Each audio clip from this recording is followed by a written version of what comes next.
Hello बच्चों, आपके अपने चैनल ई पाठशाला में आपका फिर से स्वागत है। आज की वीडियो में आप देखेंगे क्लास 5th की इंग्लिश की workbook lesson number 15 Helen Keller. अगर आपने इसे पढ़ लिया है तो इसके जो क्वेश्चन आंसर है वर्कबुक में उसे आप आसानी से लगा लेंगे। तो देखिए, आंसर द फॉलोइंग क्वेश्चन। पहला क्वेश्चन है, what happened to the baby Helen one day. यानी कि जो बेबी हेलन थी उसके साथ एक दिन क्या हुआ। तो इसका आंसर लिखेंगे, one day the baby Helen fell ill, क्योंकि जो हेलन थी वो एक दिन बीमार हो गई। फिर है दूसरा question, what was wrong with her, उसके साथ क्या गलत हुआ। तो आंसर होगा, Helen Keller could not see and hear. क्या होता है बच्चों, वो देख नहीं पाती है और सुन नहीं पाती है, उसके साथ यही गलत होता है। तीसरा क्वेश्चन है, how did Helen behave often, यानी कि जब वो बीमार हो गई तो उसके बाद उसका बिहेव जो था वो कैसा था, उसका व्यवहार कैसा था। तो इसका आंसर लिखेंगे, Helen Keller behaved often angry, वो क्रोधित होने लगी थी। Who was Helen's teacher, Helen की जो टीचर थी वो कौन थी। तो Miss Sullivan was Helen's teacher, Miss Sullivan जो थी वो हेलन की टीचर थी। अगला क्वेश्चन है, what was the most important thing according to Helen, यानी कि हेलन के अकॉर्डिंग कौन सी ऐसी चीज़ है जो सबसे महत्वपूर्ण है। तो आंसर लिखेंगे, words was the most important thing according to Helen, Helen के हिसाब से जो शब्द हैं वो बहुत ही महत्वपूर्ण हैं। क्वेश्चन नंबर 2 देखिए। क्वेश्चन नंबर 2 है बच्चों, write who said the statement and to whom, यानी किसने किससे कहा ये जो स्टेटमेंट दिए हुए हैं। पहला है, there is nothing more we can do. तो इसका आंसर होगा, parents said to themself, यानी कि जो माता पिता थे उन्होंने खुद से कहा कि there is nothing more we can do, यानी कि हम कुछ नहीं कर सकते उस बच्चे के लिए। फिर है, the baby may not live, यानी कि जो बच्ची है वो बचेगी नहीं, जिंदा नहीं रहेगी। ये किसने कहा था, माता पिता दोनों ने कहा था। तो लिखेंगे, पेरेंट्स सेड टू देमसेल्फ, उन्होंने खुद से ही कहा था। फिर है, समथिंग इज़ वेरी रॉन्ग, कुछ तो बहुत गलत है, ये किसने कहा था, Helen mothers said to Helen's father, Helen की मदर ने हेलेन्स के फादर से कहा था। क्वेश्चन नंबर 3 देखिए। क्वेश्चन नंबर 3 है बच्चों, fill in the blanks with the correct word with reference to the story Helen Keller, Helen Keller की स्टोरी के हिसाब से यहाँ पे फिल इन द ब्लैंक्स दिए हुए हैं, इन्हें फिल करना है, सेंटेंस पूरा करना है। तो पहला है, it was the dash of 1880, तो यहाँ लिखेंगे summer. One day the baby fail, dash में लिख देंगे इल, बेबी एक दिन बीमार हो गई। फिर है, द पेरेंट्स डैश में लिखेंगे tried their best to help her get better. अगला है, द चाइल्ड वाज डैश में लिख देंगे unable to see and hear. फिर है, Helen began to grow wild. फिर अगला है, her parents soon found a teacher for her, doctor नहीं लिखेंगे, टीचर लिखेंगे। फिर है, she made the dash with special hand sign, तो डैश में लिख देंगे लेटर। फिर है, she became the first deaf blind person to dash a bachelor of art degree, तो यहाँ लिखेंगे डैश में लिख देंगे अर्न, लॉस नहीं लिखेंगे, अर्न लिख देंगे। तो इस तरीके से क्वेश्चन नंबर 3 कंप्लीट हुआ। क्वेश्चन नंबर 4 देखिए बच्चों। क्वेश्चन नंबर 4 है, write an appropriate word for the expression given below, take the help from the box. यहाँ पे बच्चों इमोजी दी गई है, अब हमें देखना है कि वो इमोजी को मतलब क्या बुला सकते हैं। ऊपर देखिए बॉक्स में दिया हुआ है, sad, happy, angry, afraid, sleepy दिया है, और सरप्राइज एक ही में लिख दिया है, यहाँ पे गैप नहीं किया है। फिर है, क्राइंग, थिंकिंग, वरीड।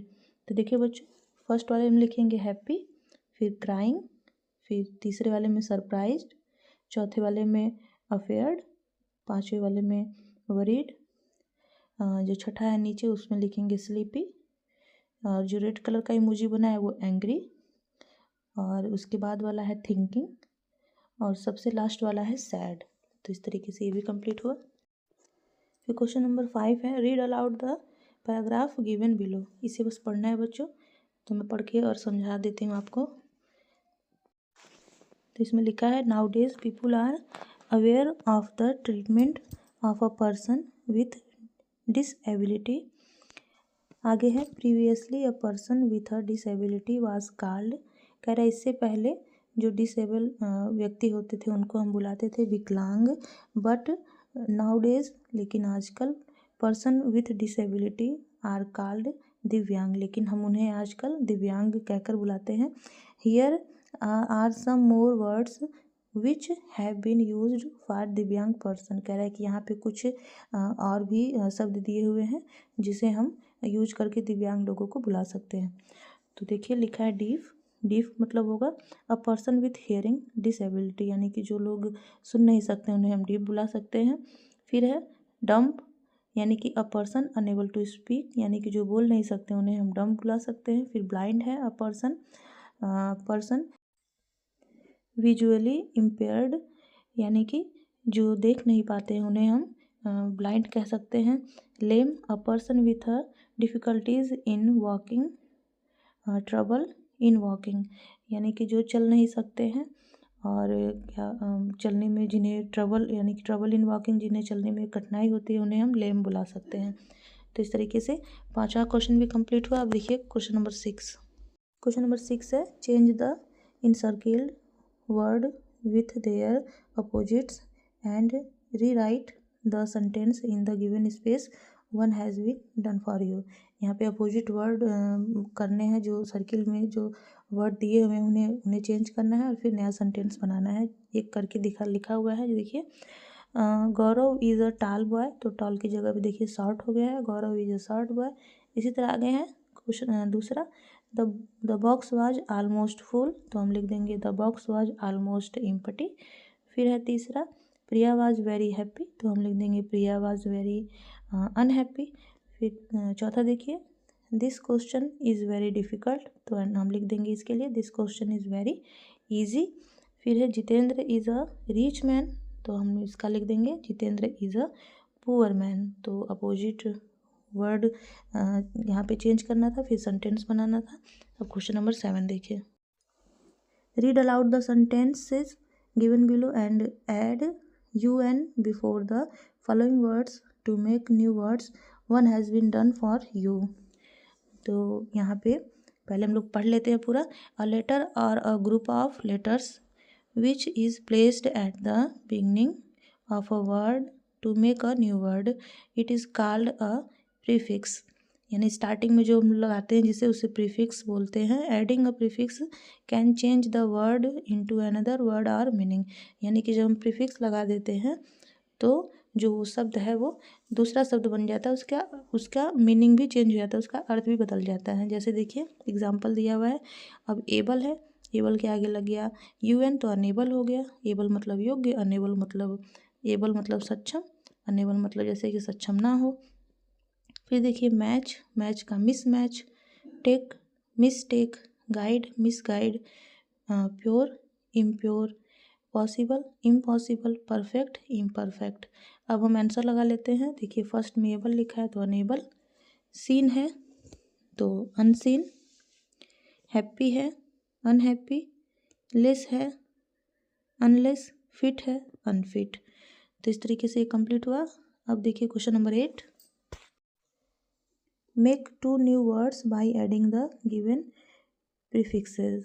अब हमें यहाँ पे इन्हें जोड़ना है। जैसे लिखा है डिस, तो देखिए लिखा है डिसक्लोज हो गया, तो हम लगा देंगे डिसेबल, एबल के आगे डिसेबल हो गया।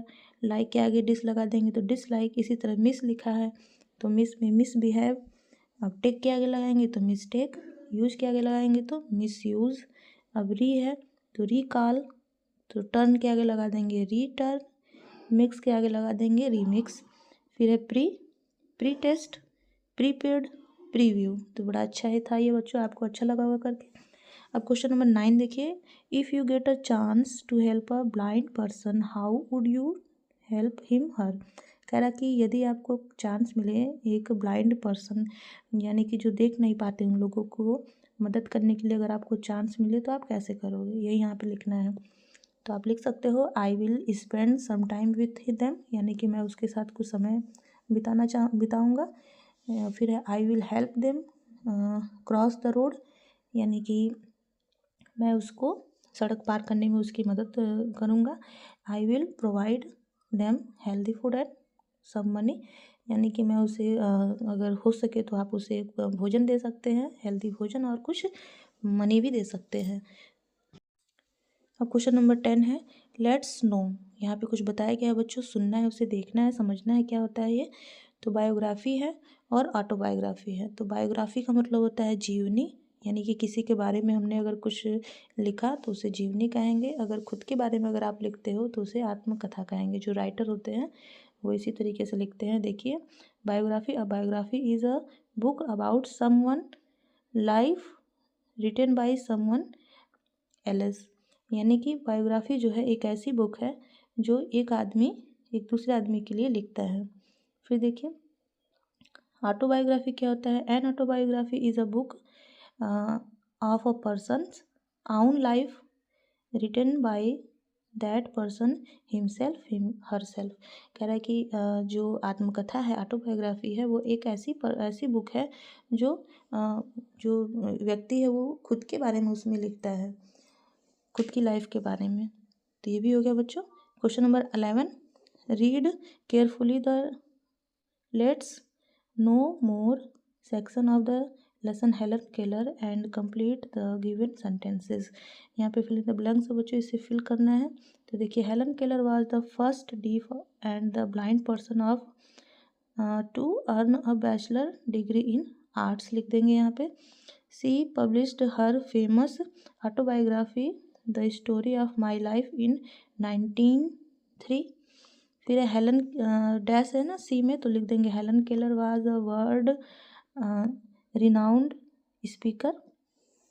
रिनाउंड मतलब होता है बच्चों प्रसिद्ध, और स्पीकर मतलब होता है बोलने वाली, वक्ता। फिर देखिए डी है सी को founded organisation HKI in 1915. The full name of HKI is Helen Keller International. तो इस तरीके से ये भी कंप्लीट हुआ बच्चों। अब क्वेश्चन नंबर 12 देखिए answer the following question according to the lesson Helen Keller. Question number A when and where was Helen Keller born, यानी कि हेलन केलर का जन्म कब और कहाँ हुआ। तो आप लिखिएगा Helen Keller was born in Alabama in 1880। फिर क्वेश्चन नंबर बी है why were her parents disappointed. तो इसका आंसर लिखेंगे her parents were disappointed because Helen Keller fever was not going down, क्योंकि उसका जो बुखार था वो कम नहीं हो रहा था। तो इस तरीके से क्वेश्चन नंबर 12 भी कंप्लीट हुआ बच्चों, और ये लेसन भी कंप्लीट हुआ, लेसन नंबर 15। और इसमें जो आगे पेज नंबर 81 और पेज नंबर 82 पे रिवीजन वर्क है, उसका मैं अलग से वीडियो बनाऊंगी, तो उसे आप अलग से वीडियो में देख लीजिएगा।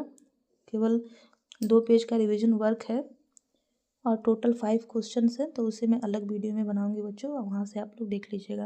ये वीडियो आपको कैसा लगा बच्चों कमेंट में जरूर बताइएगा, और वीडियो पसंद आया तो प्लीज़ वीडियो को लाइक करिएगा, और अगर चैनल पे नए हैं तो चैनल को सब्सक्राइब करिएगा। फिर मिलेंगे ऐसे ही हेल्पफुल वीडियो के साथ। बाय बच्चों।